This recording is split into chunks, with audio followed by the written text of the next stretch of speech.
Hi, friends. I'm going to read to you guys a story by one of my favorite authors, Robert Munsch. And I love this book because, as we've been talking last week about studying authors and finding writing strategies that we can try on our own writing, Robert Munsch does a great job of that in one of his stories that I'm going to read to you guys today. But he also does it in a lot of his other books too, and that's using sound words. So as we come across them in the book, I'll show you how he uses sound words to add excitement to his writing.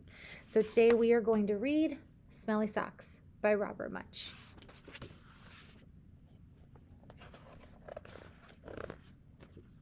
When Tina wanted new socks, her mom took her to the only store in town.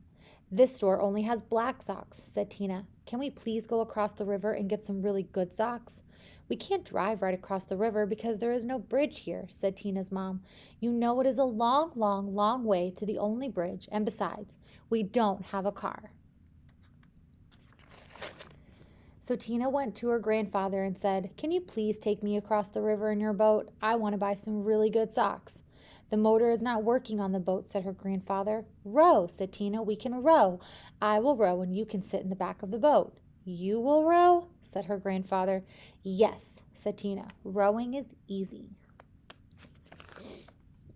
So Tina got in the boat and rowed slowly. Splash, splash, splash. And the boat went in slow circles. Swish, swish, swish.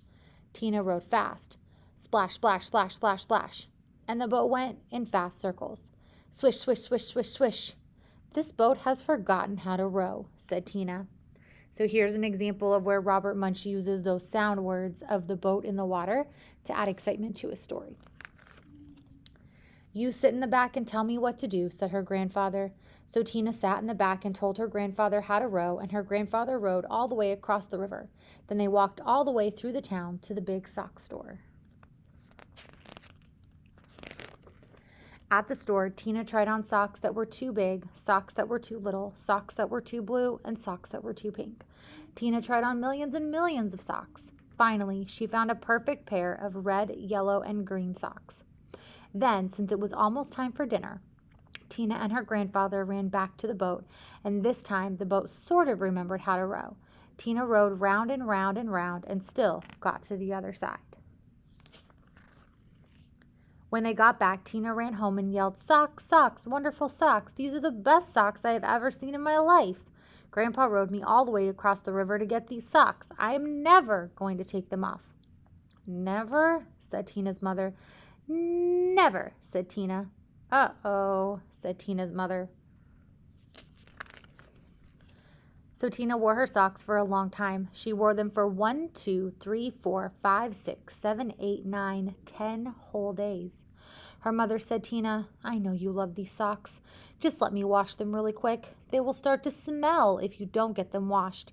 "Socks, socks, wonderful socks," said Tina. "I am never, never going to take them off."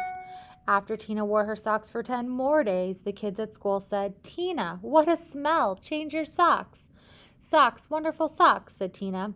"I am never, never, never, never, never going to take them off."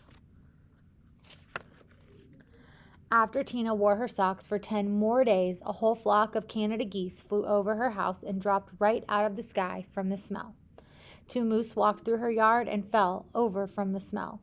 Ducks, raccoons, and squirrels fell over when she walked to school. Finally, even a skunk fell over from the smell.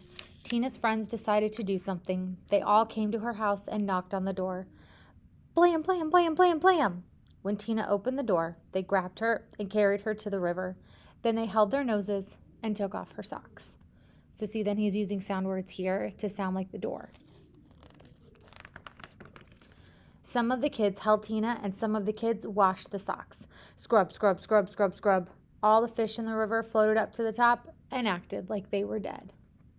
And then more sound words to sound like the washing. The kids washed some more. Scrub, scrub, scrub, scrub, scrub. All the beavers ran out of the river and went to live with Tina's grandfather. The kids washed some more. Scrub, scrub, scrub, scrub, scrub. Far down the river, people said, "How come the river smells like dirty socks?" Finally, the socks were clean. "Wow," said Tina. "They look nicer when they are clean."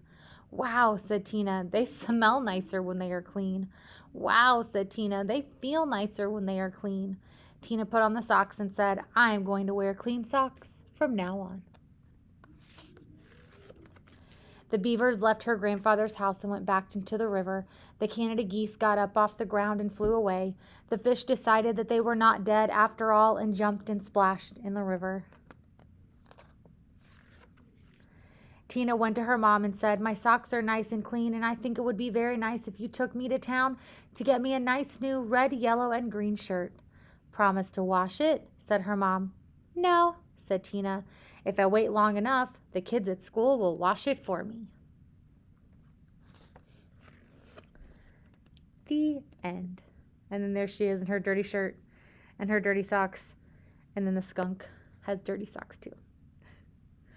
So, Robert Munsch, always a great author to listen to, but also a great author to study because he has some awesome writing strategies that we can notice and use in our own writing. So I will see you next time. Bye.